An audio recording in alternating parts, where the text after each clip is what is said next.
Have you ever wondered if the ancient Greeks, with their gods who lived forever, knew something about longevity that we've lost?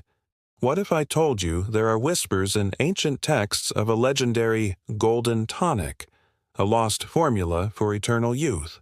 It sounds like something straight out of a myth, but new research is uncovering clues that suggest this wasn't just a legend. It might have been an astonishingly advanced form of ancient medicine. Stay with me, because we're about to journey back in time to uncover a secret that could change how we view aging forever. For centuries, historians and scholars have dismissed these tales as mere folklore. They read accounts from physicians like Dioscorides and Galen, who wrote of a mysterious elixir said to restore vitality and slow the hands of time.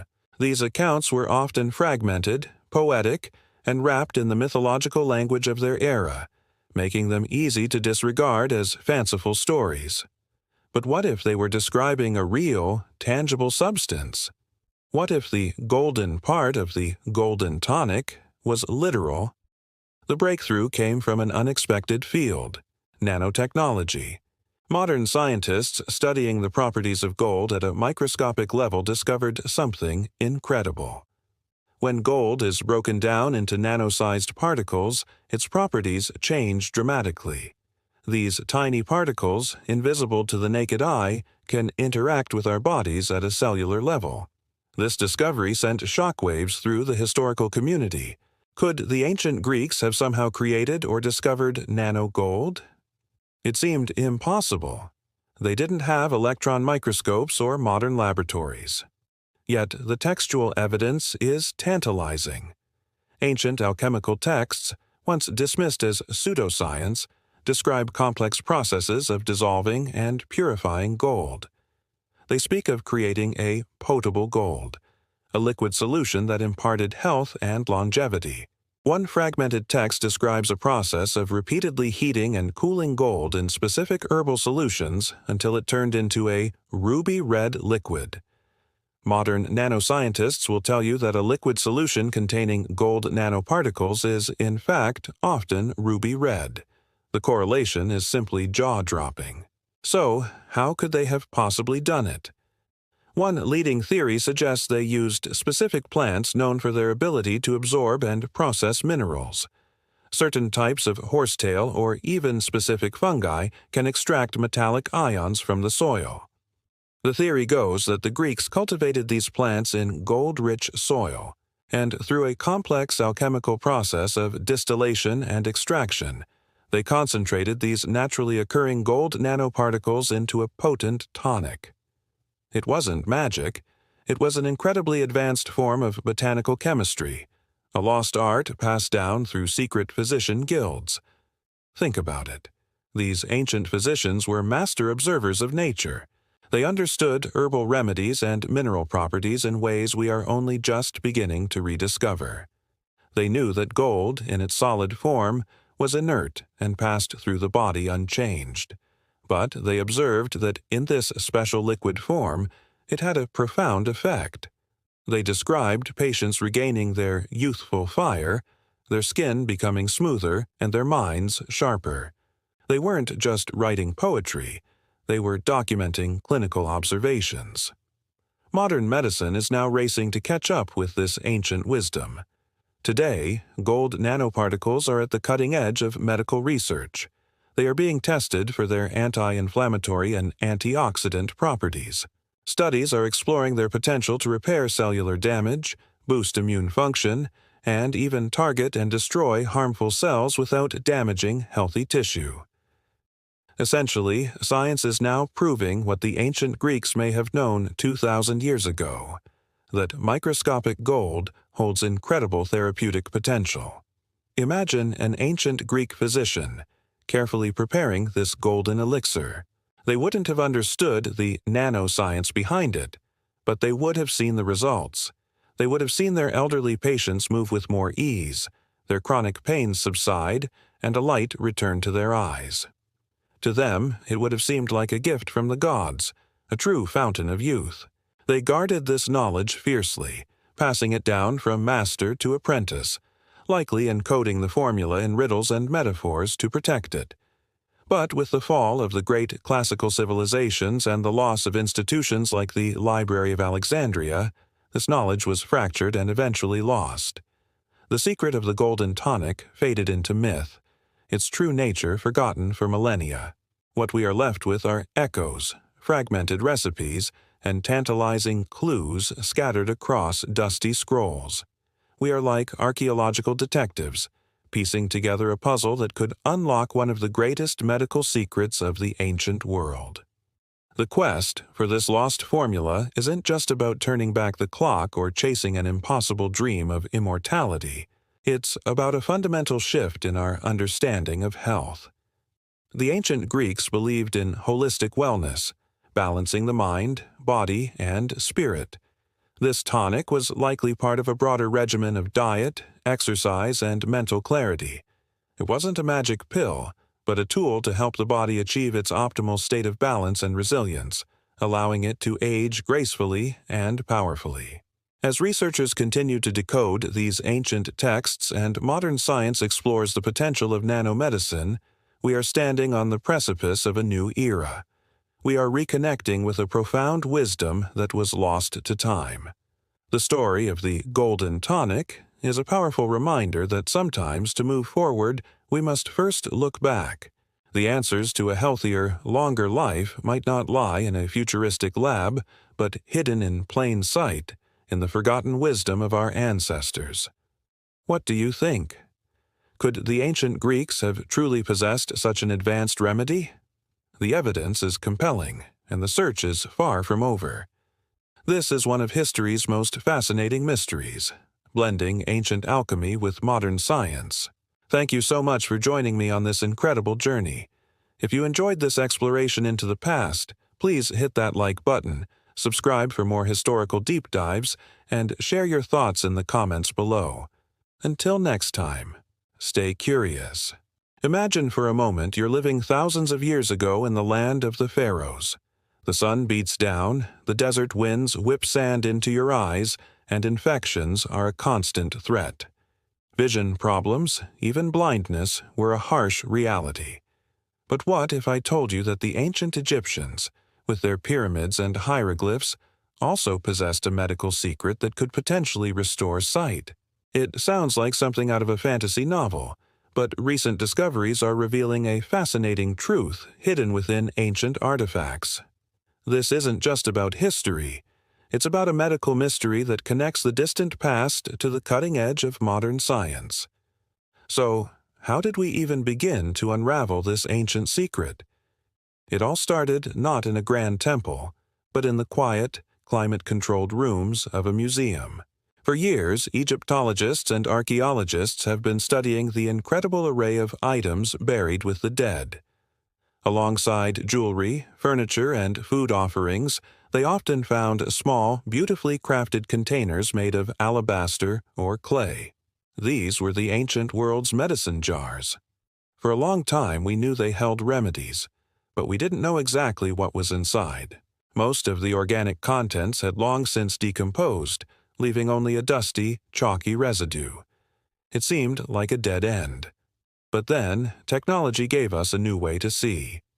Using advanced techniques like gas chromatography and mass spectrometry, scientists were able to analyze the microscopic traces left inside these jars. Think of it like a CSI investigation, but for a 3,000-year-old crime scene where the crime is a mysterious illness. They weren't looking for DNA, but for the chemical fingerprints of the ingredients used by ancient Egyptian physicians. What they found was astonishing. The residue wasn't just random dust, it was a complex mixture of compounds. One of the key ingredients they identified was a lead-based substance. Now, I know what you're thinking. Lead, isn't that poisonous? And you're right. In high doses, lead is extremely toxic. This is what made the discovery so puzzling. Why would these highly skilled ancient doctors, renowned throughout the ancient world for their medical knowledge, deliberately use a known poison in an eye remedy? Were they trying to harm people? Or did they know something we had completely overlooked? The answer, it turns out, lies in the fascinating world of chemistry and biology, at a scale so small it's almost invisible. The specific lead compounds found were galena, which is a lead sulfide, and two synthetically created compounds, lorionite and phosgenite. This is a crucial detail. The fact that some of these compounds were man-made proves this wasn't an accidental contamination. The Egyptians were deliberately manufacturing these specific substances for a medical purpose. They were the world's first pharmaceutical chemists. They would mix these lead salts into a paste with other ingredients like honey, which is a natural antiseptic, and animal fats to create a thick, black, coal-like substance. This is the famous black eyeliner you see in all the ancient Egyptian art. But it wasn't just for beauty.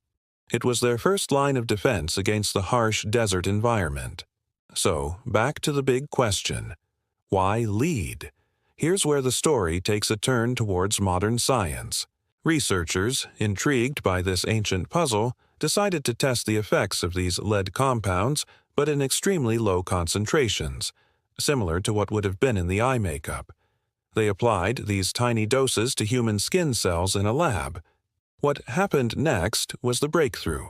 The cells began to produce a molecule called nitric oxide at a much higher rate than usual, over 240% more.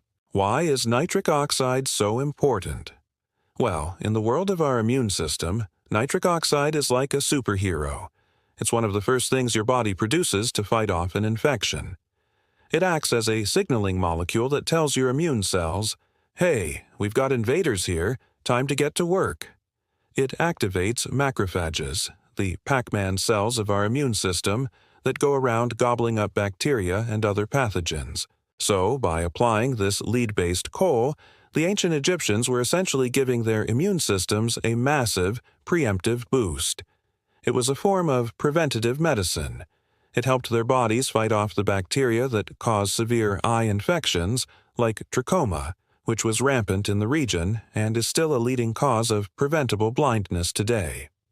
This discovery is revolutionary. It completely changes our perception of ancient medicine. We often dismiss it as a mixture of superstition and ineffective herbal remedies.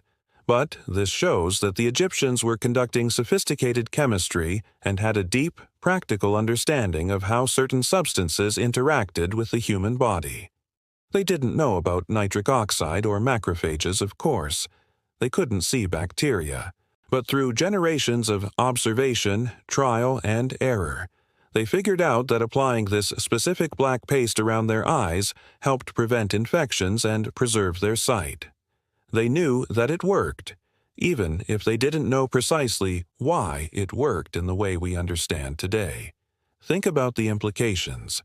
This isn't just a fun historical fact. It shows us that ancient cultures held knowledge that we are only just now rediscovering with our advanced technology. The chemical compounds they created synthetically are being studied for their potential applications in modern medicine. Who knows what other secrets are locked away in the residues of ancient pottery or in the faded ink of papyrus scrolls.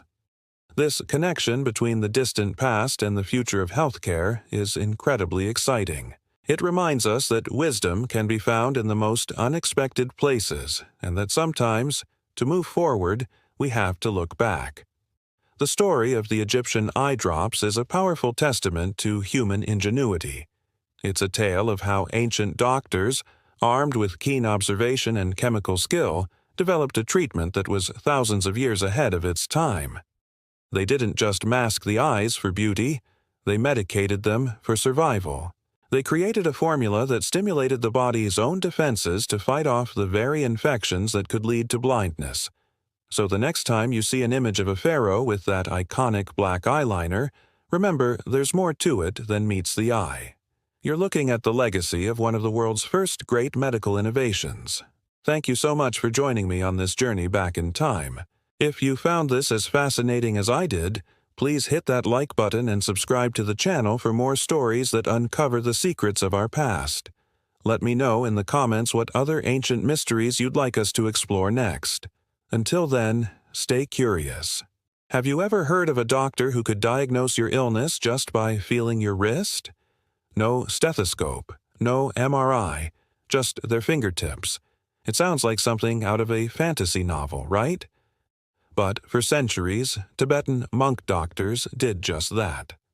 This is the incredible story of Tibetan pulse diagnosis, an ancient art that baffled the modern world, only to be proven astonishingly accurate.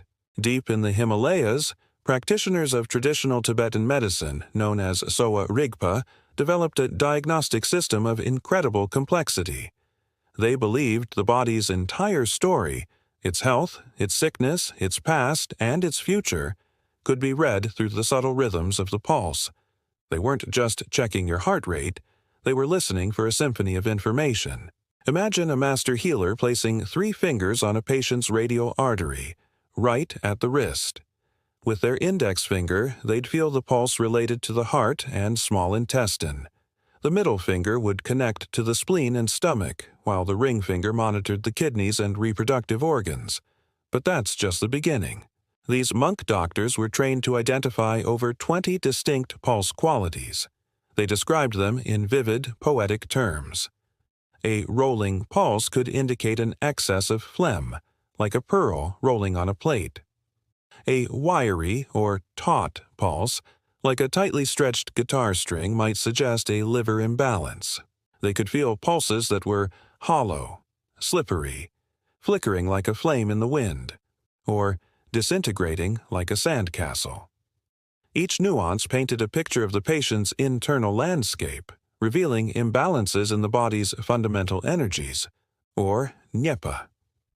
To the outside world, especially to Western doctors trained in empirical science, this all sounded like mystical folklore. How could anyone possibly distinguish so many variations in a simple heartbeat? It was easy to dismiss as guesswork or the placebo effect. The intricate charts, the years of dedicated training, it all seemed like elaborate superstition. For a long time, the wisdom of the pulse healers remained a curiosity, a footnote in the history of alternative medicine. But then, something remarkable happened. As modern cardiology advanced, it brought with it incredibly sensitive tools, echocardiograms, Doppler ultrasounds, and advanced heart rate variability monitors. Scientists could now visualize and measure the heart's function with unprecedented precision, and as they studied different heart conditions, they started noticing something familiar. The patterns they were seeing on their high-tech screens mirrored the descriptions from ancient Tibetan texts. That wiry pulse the monks talked about? Cardiologists found it correlated with high blood pressure and arterial stiffness, where the blood vessels literally become more taut. The slippery pulse? It often appeared in pregnant women, a phenomenon modern medicine attributes to increased blood volume and cardiac output. And it got even more specific. The monks described a hesitating or intermittent pulse. Modern cardiology calls this an arrhythmia or an irregular heartbeat. The Tibetan description of a weak, thready pulse often correlated with what we now understand as low blood pressure or congestive heart failure, where the heart's pumping action is weak. One by one, the mystical-sounding pulse qualities were being validated by modern science. The monks weren't just imagining things. Their highly trained fingertips were detecting real, physiological phenomena. They had developed a sensory skill so refined that it could pick up on subtle hemodynamic changes that, for centuries, were invisible to everyone else. Think about the sheer dedication this required. A monk would spend years, even decades, training their sense of touch. They would meditate to heighten their awareness and practice on countless patients, learning to distinguish the almost imperceptible differences between a healthy pulse and one signaling distress. Their fingers became biological sensors, capable of reading the body's complex language. This wasn't just about identifying a single disease. Tibetan pulse diagnosis is holistic. The healer assesses the overall constitution of the person, their physical and even emotional state. For them, a disease isn't just a localized problem, but a systemic imbalance. The pulse reveals the root of this imbalance, allowing the practitioner to recommend a personalized plan of herbs, diet changes, and lifestyle adjustments to restore harmony. This ancient practice offers a profound lesson. It reminds us that there are different ways of knowing, different paths to understanding the human body. While we rightly celebrate the incredible power of modern medical technology, we should also respect the deep wisdom embedded in traditional practices. The Tibetan pulse healers show us that sometimes the most sophisticated diagnostic tool can be a well-trained, sensitive human hand. It's a beautiful convergence of old and new, where ancient intuition and modern evidence meet. The story of the Tibetan pulse healers isn't about one being right and the other being wrong. It's about the richness of human knowledge and our endless quest to understand the incredible mystery of our own bodies. Thank you so much for joining me on this journey into the world of Tibetan medicine. If you found this fascinating, please give this video a thumbs up and subscribe for more stories where ancient wisdom meets modern science. Hit that notification bell so you don't miss our next adventure. See you next time. Have you ever wondered if our ancient ancestors knew more than we give them credit for? What if I told you that one of the most iconic symbols of modern science, the DNA double helix, might have been depicted on clay tablets over 4,000 years ago? It sounds like science fiction, but stick with me because the story is fascinating. We're diving deep into the history of ancient Mesopotamia, the cradle of civilization, specifically the Babylonian and Sumerian cultures. These were incredibly advanced societies. They gave us writing, the wheel, astronomy, and complex legal codes. They documented everything on cuneiform clay tablets, creating a library of their knowledge that has survived for millennia. And among these tens of thousands of tablets, some researchers believe they found something truly extraordinary.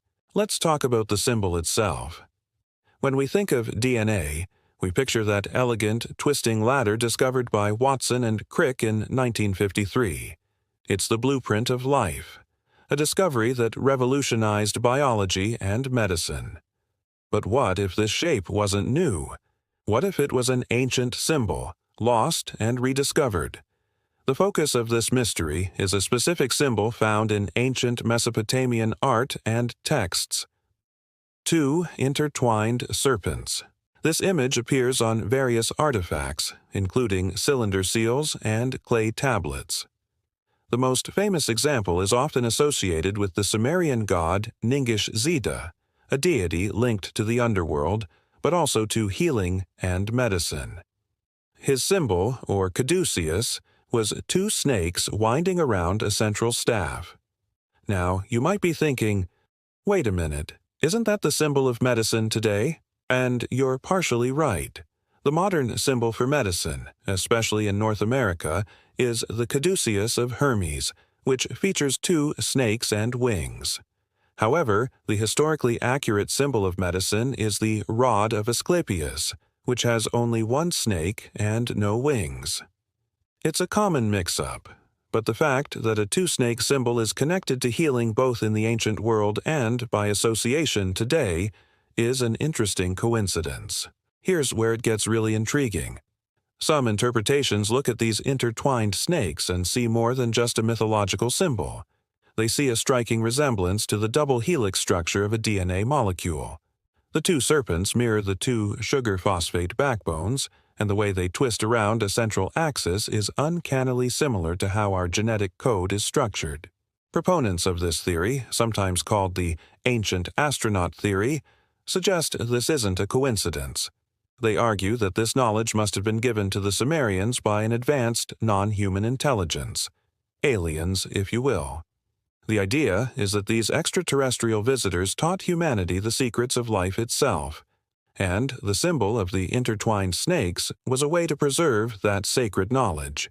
They point to these symbols as smoking gun, evidence of ancient alien contact. According to this view, the symbol wasn't just decorative, it was a scientific diagram. The serpents represented the very essence of life, creation, and healing, because they literally depicted the building block of life, DNA. It's a mind-bending idea that the key to genetics was known 4,000 years before we had the microscopes to see it. It would mean that ancient myths about gods creating humanity might be a distorted memory of genetic engineering by an alien species. It's a captivating story, right?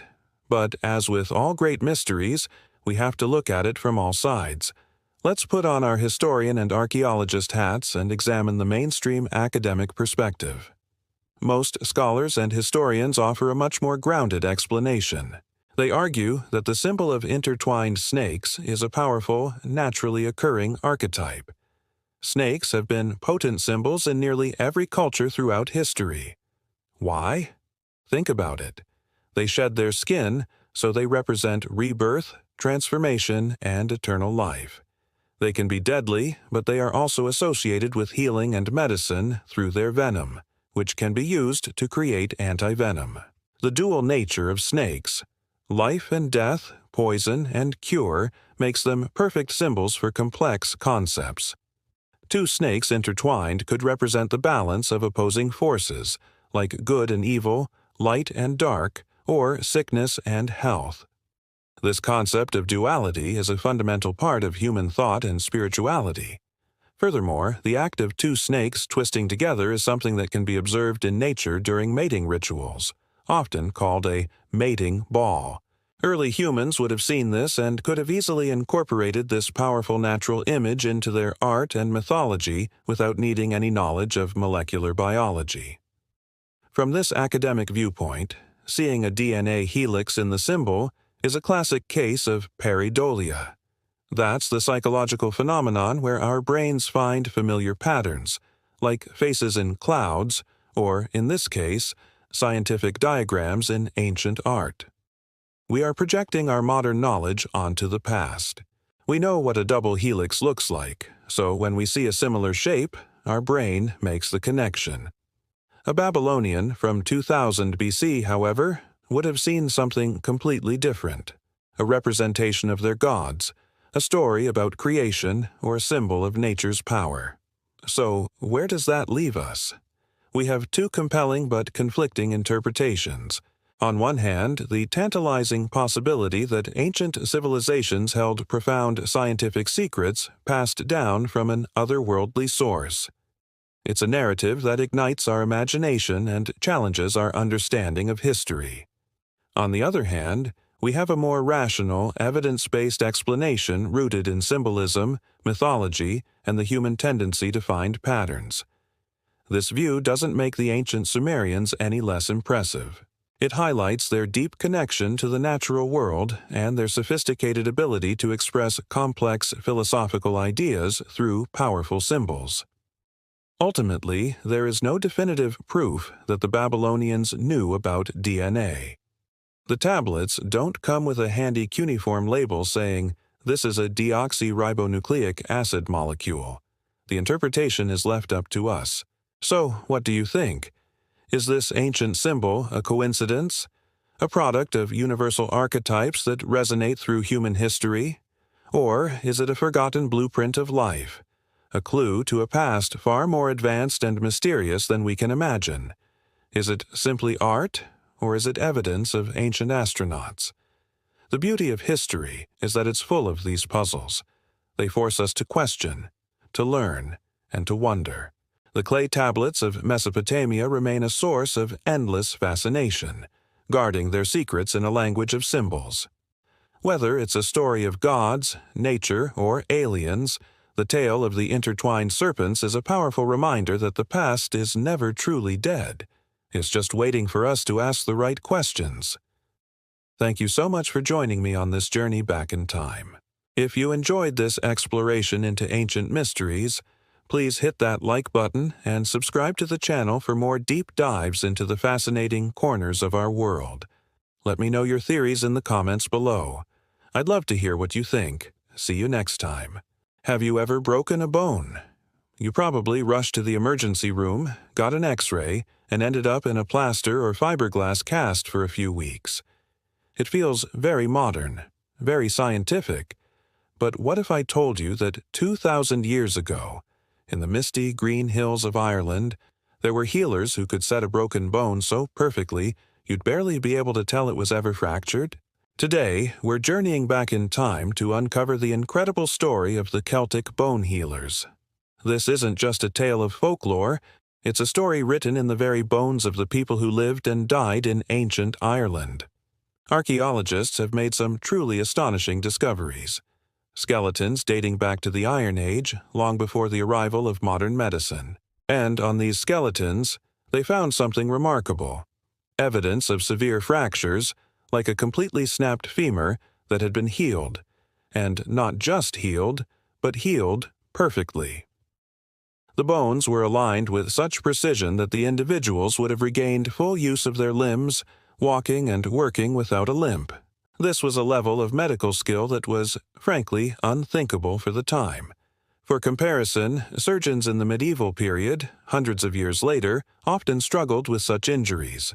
Their attempts could lead to infection, amputation, or a life of chronic pain and disability. So, how did these ancient Celts achieve results that would rival even some modern treatments? The secret seems to lie in a combination of profound anatomical knowledge and a masterful use of natural resources. These weren't just bone setters. They were highly respected specialists within their communities. They understood the intricate network of muscles, tendons, and blood vessels. They knew that to heal a bone correctly, you had to align it perfectly, immobilize it completely, and do it all without causing further damage. Their technique was ingenious. Instead of heavy plaster, they created custom splints. Imagine this.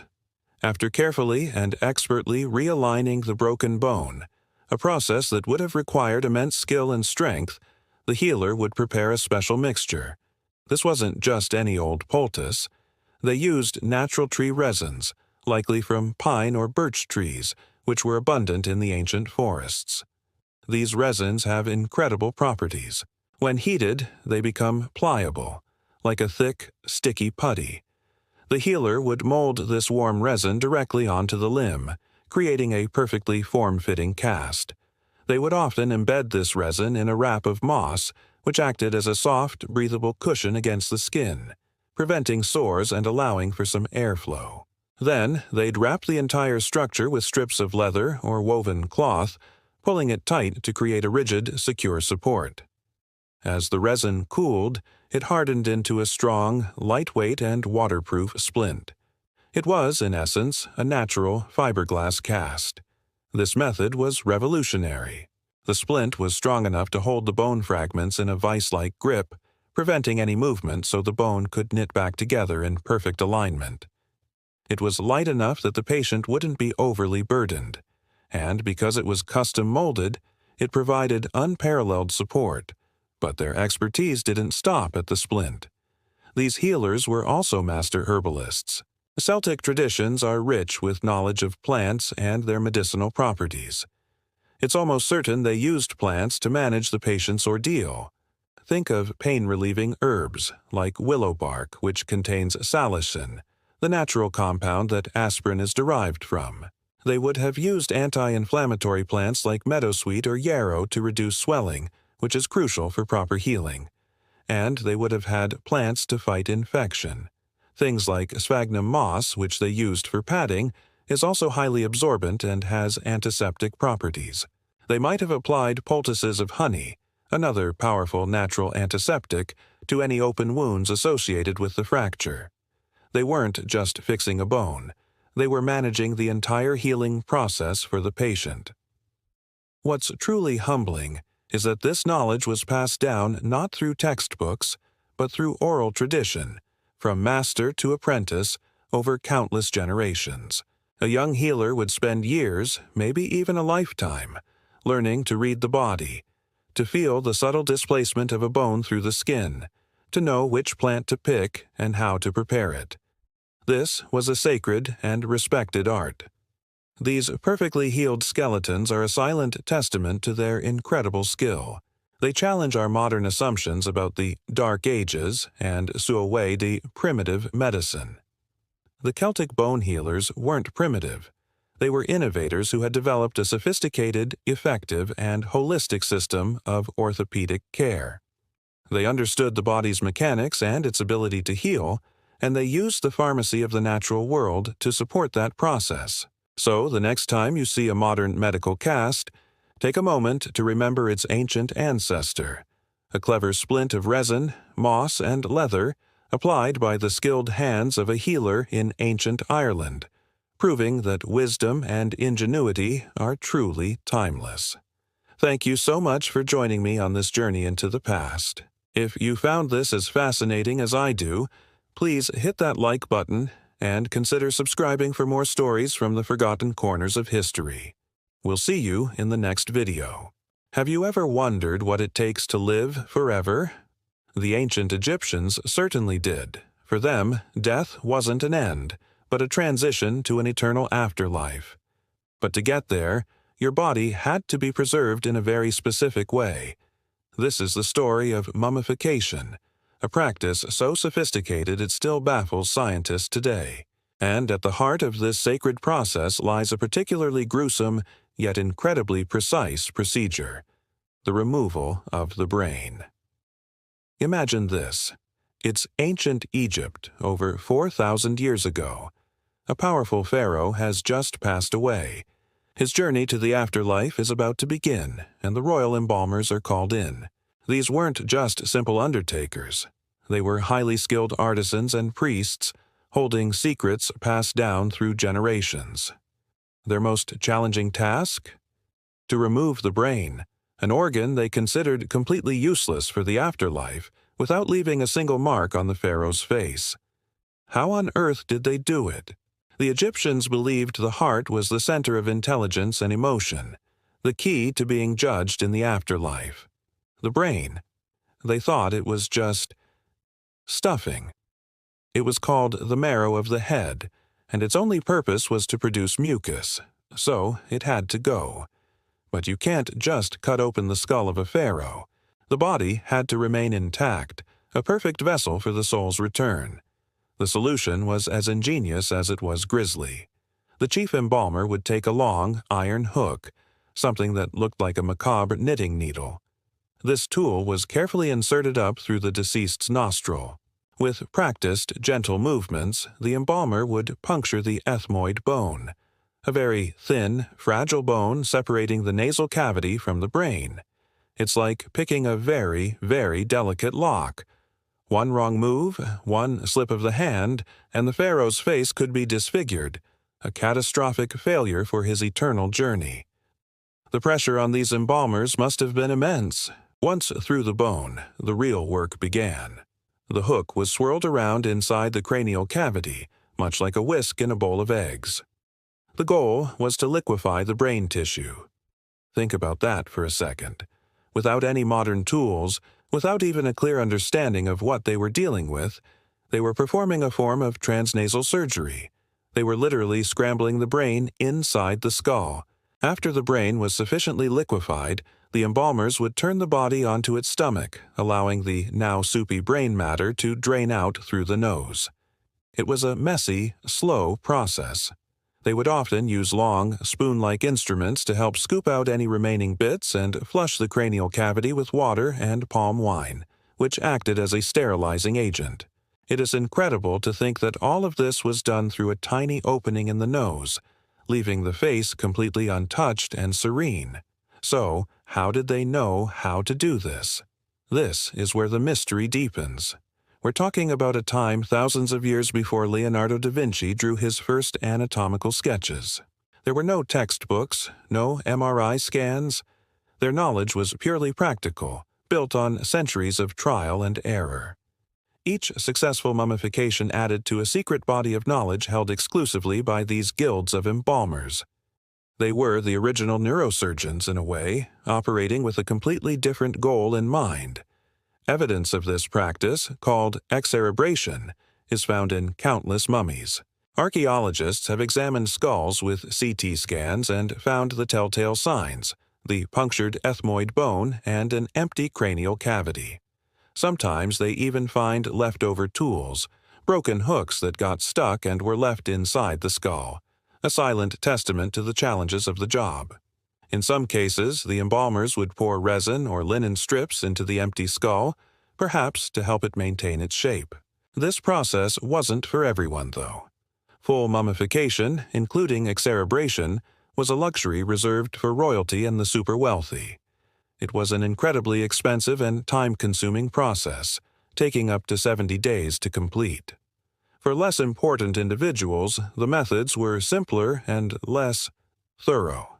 Some accounts mention using cedar oil injected into the skull to dissolve the brain, which was then drained out. For the poorest, the body was simply washed and preserved in natron salt for a couple of months.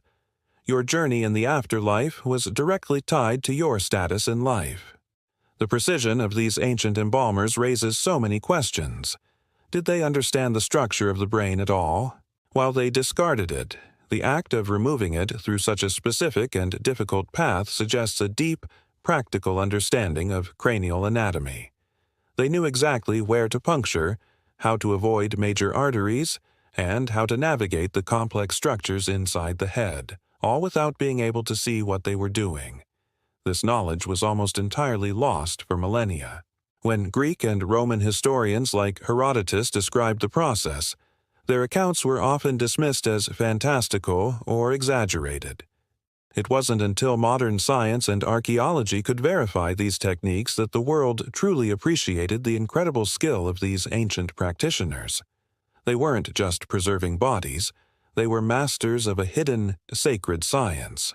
So the next time you see a mummy in a museum, look closely at its face. It's likely peaceful, intact, showing no signs of the extreme procedure it underwent.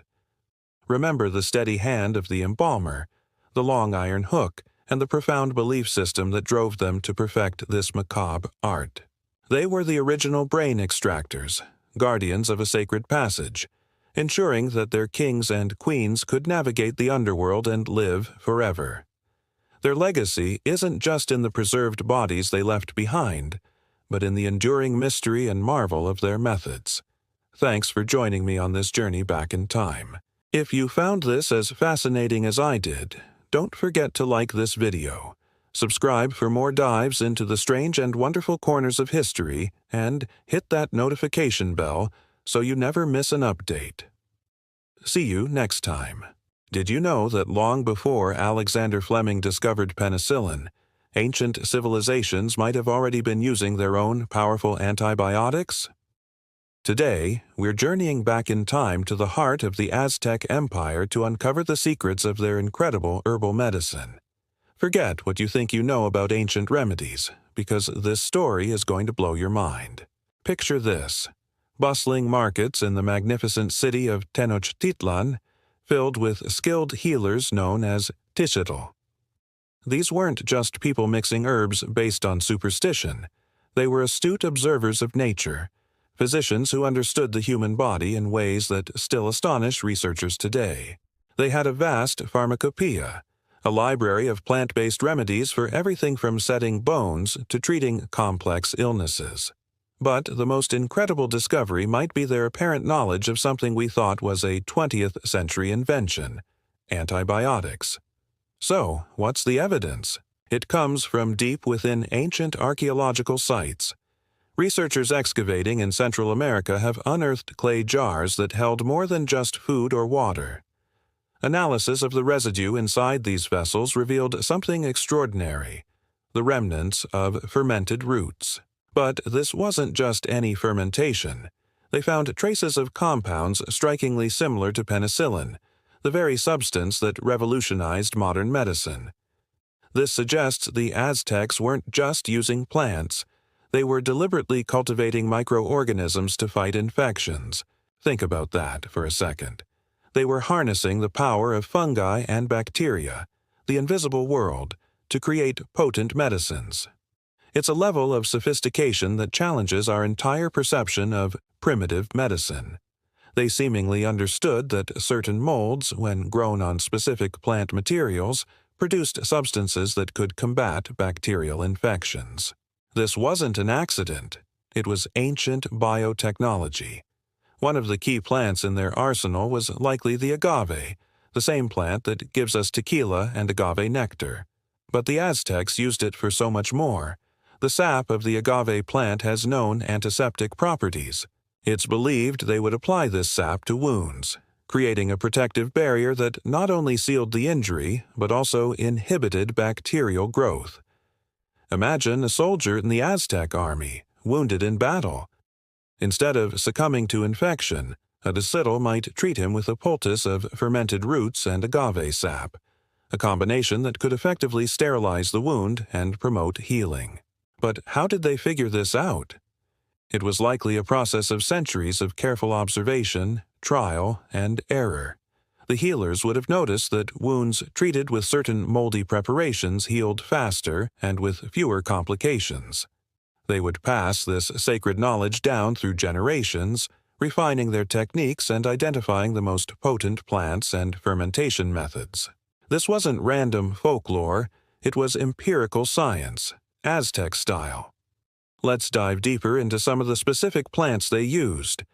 We know from historical texts, like the famous Badianus manuscript, that the Aztecs had an incredibly detailed understanding of botany.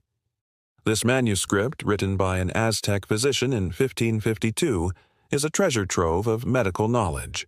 It illustrates and describes hundreds of plants and their medicinal uses. For instance, they used the leaves of the Cihuapatli, or woman's medicine, not just for gynecological issues but also for its anti-inflammatory and antimicrobial effects. Another fascinating example is the use of a plant called an epiphyte, which grows on oak trees. Modern analysis has shown that extracts from this plant have significant activity against bacteria like E.U., Staphylococcus aureus, a common cause of skin and respiratory infections. The Aztecs would grind it into a powder and apply it to infected sores. It's as if they had a natural antibiotic cream sitting right in their forests. The implications of this are huge. It shows us that the history of medicine isn't a simple, linear path from superstition to science. Sophisticated medical systems existed all over the world, long before the rise of Western medicine. The Aztecs were masters of their environment, and their knowledge of the natural world was profound. They understood the complex interplay between plants, microbes, and human health in a way we are only just beginning to appreciate again today. This rediscovery of ancient wisdom also holds potential for our future. As we face the growing crisis of antibiotic resistance, where modern drugs are becoming less effective, scientists are turning to the past for answers. Ethnobotanists are studying ancient texts and remedies, like those of the Aztecs, in the hope of finding new compounds that can fight off drug-resistant superbugs. The cure for a future plague might just be hidden in a centuries-old recipe for a fermented root poultice. It's a humbling reminder that we don't have all the answers. The knowledge of our ancestors, once dismissed as mere folklore, could hold the key to solving some of our most pressing modern challenges. The Aztec healers, the Tixitl, may have disappeared centuries ago, but their legacy, preserved in clay pots and ancient manuscripts, lives on. They were true pioneers of medicine, and their understanding of bacterial control was centuries ahead of its time. So, the next time you think about the history of medicine, remember the sophisticated healers of the Aztec Empire.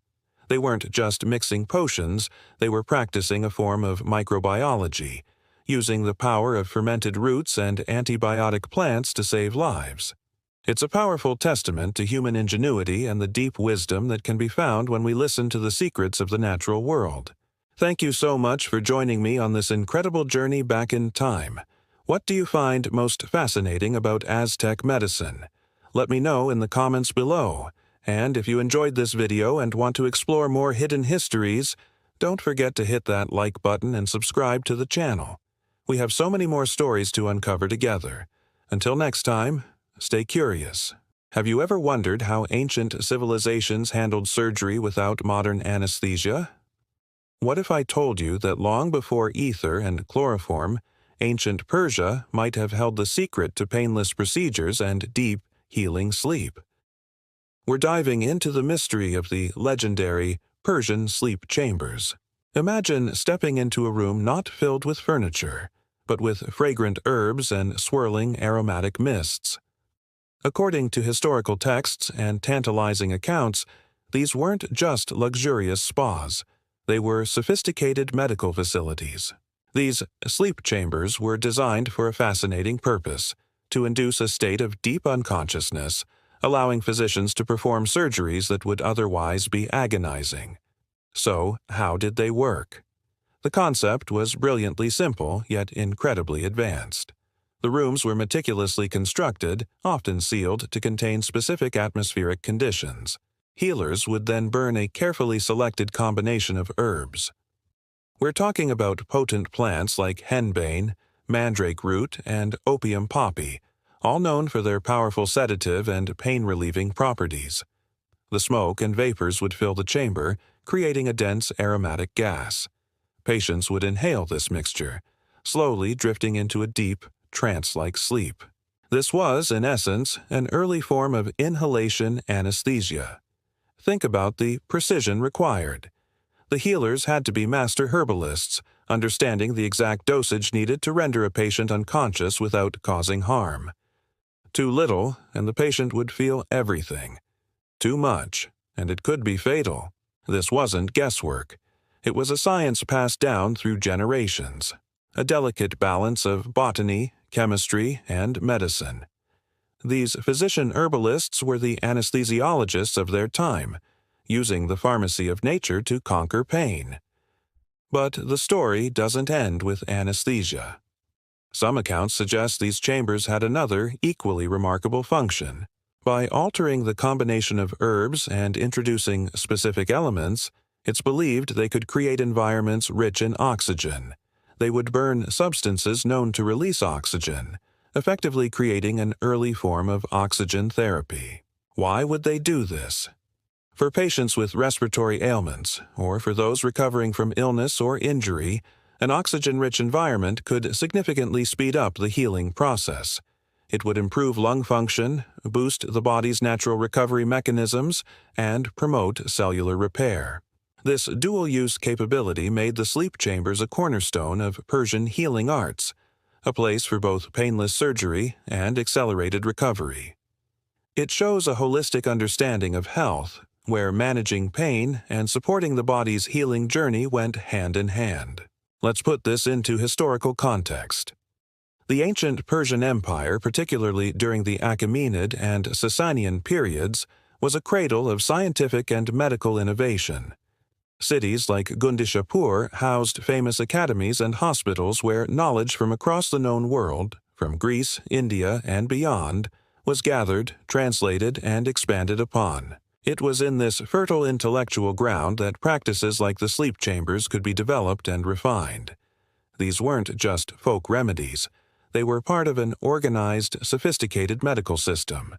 Physicians of the time documented their findings, creating medical encyclopedias that would later influence both the Islamic Golden Age and European medicine for centuries to come. Figures like Avicenna, a Persian polymath, wrote extensively on anesthetics in his Canon of Medicine, describing soporific sponges soaked in aromatic and narcotic mixtures that were placed under a patient's nose. While not exactly a room, the principle is strikingly similar to the sleep chambers, suggesting this was a well-established field of knowledge. The evidence for these chambers comes from a mix of historical texts, medical treatises, and anecdotal stories passed down through the ages. While we haven't unearthed a perfectly preserved sleep chamber with an instruction manual, the textual evidence is compelling. Descriptions of perfumed rooms for healing and sleep-inducing smokes appear in various sources, painting a consistent picture. Skeptics might argue that these are embellished tales, but the pharmacological knowledge behind them is sound. The plants they supposedly used are genuinely potent, and the principles of inhalation anesthesia and oxygen therapy are the very foundation of modern medical practices. What this tells us is that our ancient ancestors were not as primitive as we might imagine. They were keen observers of the natural world and ingenious problem solvers. The Persian sleep chambers represent a monumental leap in medical thinking, a recognition that pain could be managed and that the very air we breathe could be transformed into a powerful healing tool. They understood that surgery required more than just a sharp knife. It required compassion and a way to alleviate suffering. This ancient technology bridges the gap between herbalism and modern pharmacology. It's a testament to human ingenuity and our enduring quest to overcome pain and illness. The next time you hear about the wonders of modern anesthesia, remember its ancient roots in a fragrant, smoke-filled room in ancient Persia, where healers used the power of nature to bring peaceful sleep and pave the way for healing. It's a powerful reminder that sometimes the most futuristic ideas can be found by looking deep into the past. Thanks so much for joining me on this journey back in time. If you found this as fascinating as I did, please hit that like button, subscribe to the channel, and ring the bell so you don't miss our next exploration into the forgotten wonders of history. See you in the next video. Hello, everyone, and welcome back to the channel. Today, we're journeying to one of the world's oldest and most spiritual cities, Varanasi, India. Nestled on the banks of the sacred Ganges River, Varanasi is a place where ancient traditions and modern life intertwine in a vibrant tapestry of faith, history, and wonder. But beyond the famous ghats and timeless rituals lies a hidden story, a piece of ancient wisdom that science is only just beginning to understand. We're talking about the legendary Indian healing stones of Varanasi. Imagine walking through the bustling, narrow lanes of the old city, the air filled with the scent of incense and marigolds. For centuries, travelers and pilgrims have heard whispers of these special stones, passed down through generations of local healers. The legend says that these unassuming, often smooth gray stones held the power to purify, to cleanse wounds, and to ward off infections in an era long before antibiotics. To many, it sounded like folklore, a charming myth from a bygone time. But what if there was more to it? What if this ancient practice was rooted in a profound, observable scientific principle? That's the mystery we're unraveling today. These weren't just any rocks picked up from the riverbank. Healers claimed they were special, possessing a unique quality. The method was simple, yet precise. A wound, whether a simple cut or a more serious injury, would first be cleaned with water, often from the Ganges itself. Then, one of these healing stones would be gently rubbed over and around the afflicted area. Sometimes the stone would be dipped in water, and that water would then be used to wash the wound. The healers believed the stone imparted a purifying essence, a protective barrier that accelerated healing and prevented the festering that was so common and dangerous. For centuries, this practice was passed down from master to apprentice. It was a cornerstone of local folk medicine, trusted by the community. They didn't have laboratories or microscopes, but they had something just as powerful: generations of observational evidence. They saw that wounds treated with these stones tended to heal cleaner and faster. It was a tradition born from empirical results, a testament to the sharp observational skills of our ancestors. They might not have known the why, but they certainly knew the what. They knew it worked, and for a long time, the why remained a mystery, shrouded in the spiritual mystique of Varanasi. But as modern science advanced, researchers became intrigued by these age-old remedies. Could there be a scientific basis for the healing stone's reputed power? A team of curious geologists and microbiologists decided to investigate. They obtained authentic samples of these stones, sourced from the very families of healers who had used them for generations. Their goal was to analyze the stone's composition and to test their effects in a controlled, laboratory setting. What they were about to discover would connect ancient Indian wisdom with the cutting edge of modern medical science. The initial analysis was fascinating. The stones were not uniform. They were a complex aggregate of various minerals. But one element, in particular, caught the scientists' attention. Embedded within the mineral matrix of the stones were trace amounts of silver. Now, for anyone familiar with modern medicine, the mention of silver immediately rings a bell. Silver is one of nature's most potent antimicrobial agents. Its use in medicine isn't new. Even in ancient Greece and Rome, silver vessels were used to keep water fresh and prevent spoilage. But how could a solid stone deliver this benefit? This is where it gets really interesting. The researchers simulated the traditional healing practice. They placed the stones in purified water and let them sit, mimicking the process of creating holy or purified water for washing wounds. Then they analyzed the water itself. The results were astounding. The water now contained trace amounts of silver ions. An ion, for those who might not remember from chemistry class, is a tiny, electrically charged particle. The stone was slowly but surely releasing microscopic silver ions into the water. So, the next logical step was to test the antimicrobial power of this silver-infused water. They cultured common bacteria, the kind that can cause nasty wound infections, in petri dishes. They then introduced the water that had been in contact with the healing stones. The result was remarkable. The growth of the bacteria was significantly inhibited. The silver ions were actively disrupting the bacterial cells, preventing them from multiplying and causing infection. In essence, the ancient healers of Varanasi had, without knowing the precise scientific mechanism, created a natural antiseptic solution. This phenomenon is known today as the oligodynamic effect, where very small concentrations of certain metals, like silver, have a lethal effect on microbial cells. Silver ions work by binding to proteins in the bacterial cell walls, breaking them down and causing the cell to fall apart. They also interfere with the bacteria's DNA, preventing it from replicating. It's a multi-pronged attack that is incredibly effective, and it's a principle we use today in advanced wound dressings, medical implants, and even water purification systems.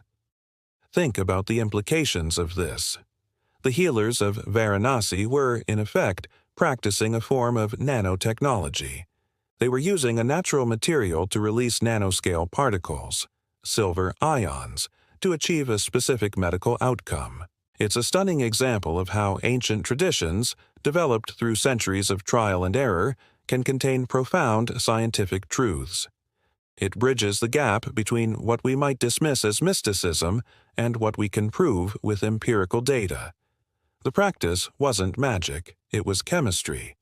It was microbiology in action, long before those fields even had names. This discovery also highlights a crucial point about preserving traditional knowledge.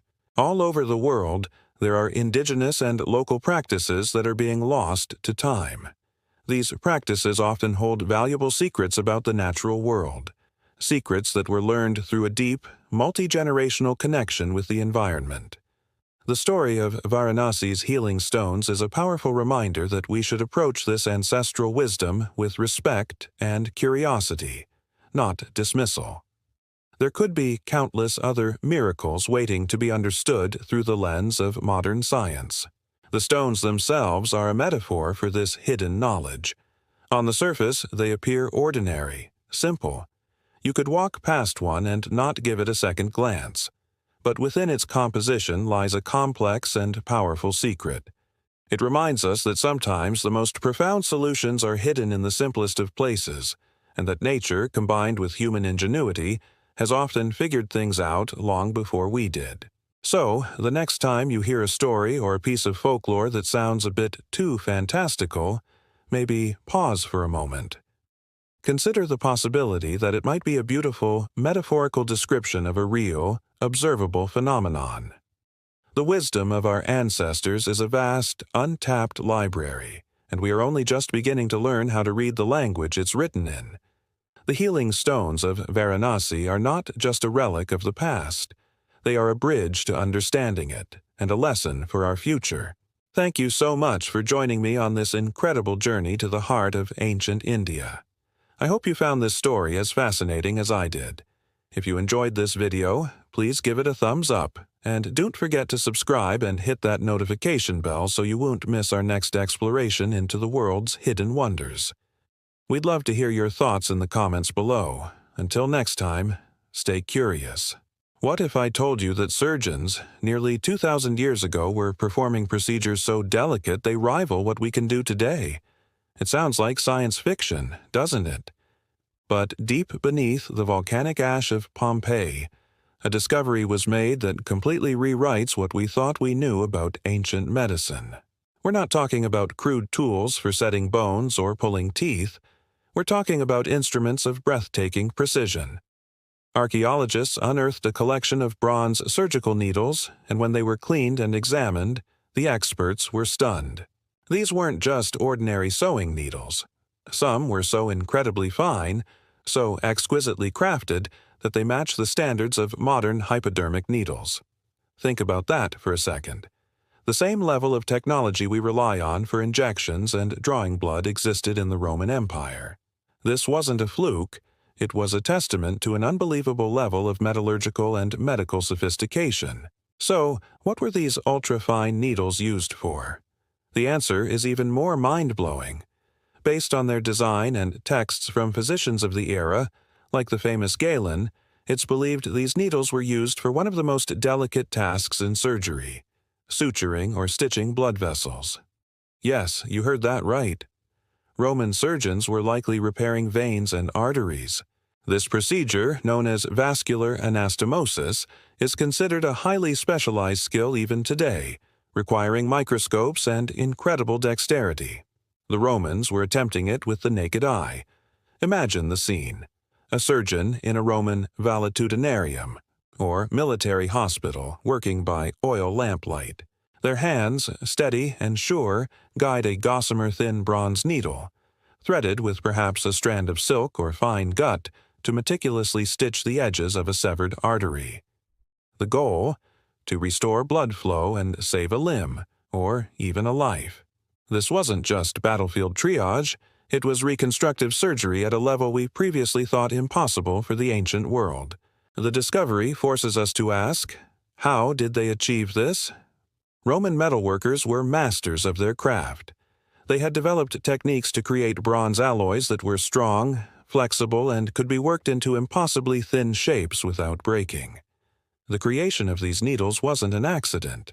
It was the result of generations of knowledge, a deep understanding of materials science that allowed them to produce tools for the most demanding of professions. The precision wasn't just in the thinness of the needle, but also in its sharp, triangular point, designed to pierce tissue cleanly with minimal damage. This level of surgical ambition also tells us a lot about their understanding of anatomy and physiology. To even attempt to repair a blood vessel, you need to know what it does. You need to understand circulation, the difference between an artery and a vein, and the catastrophic consequences of uncontrolled bleeding. Ancient Roman physicians, particularly those serving with the legions, had ample opportunity to study trauma.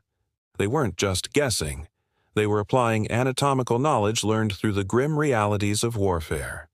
These needles are part of a larger surgical kit found in places like the House of the Surgeon in Pompeii.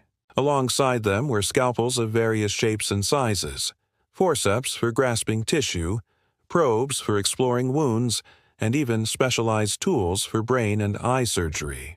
It paints a picture of a medical system that was far more advanced and systematic than the biting on a leather strap stereotype we often imagine. These weren't witch doctors. They were highly trained professionals pushing the boundaries of what was possible. But could they have actually succeeded? That's the million-dollar question. Without modern anesthetics, antiseptics, and antibiotics, the challenges were immense. The patient would have been in unimaginable pain, and the risk of infection was astronomically high. While they had some rudimentary antiseptics like wine and vinegar, they had no concept of germ theory. So even a technically perfect surgery could end in disaster days later due to infection. However, the very existence of these tools suggests they must have had some measure of success. You don't continue to manufacture and refine highly specialized instruments for a procedure that always fails. It's likely that in some cases, under the right conditions with a strong, healthy patient, these pioneering surgeons did manage to save limbs and lives. They were playing a game of high stakes where a steady hand could mean the difference between life and a swift death. This discovery is a humbling reminder that ingenuity is not unique to our time. It shatters our modern arrogance, the quiet assumption that we are the pinnacle of progress. The Romans, with their aqueducts, their concrete, and their sprawling empire, were also pioneers in the intimate, life-saving world of surgery. The bronze needles of Rome aren't just artifacts. They are a direct connection to the skill, ambition, and quiet genius of our ancestors. They are a testament to the timeless human drive to heal, to mend, and to defy the limits of our own mortality. The next time you see a modern needle, remember its ancient ancestor, a tiny piece of bronze that tells a colossal story of medical audacity. Thanks for joining me on this journey back in time. If you found this as fascinating as I did, please hit that like button, subscribe for more incredible stories from the past, and ring that bell so you never miss an update. See you next time.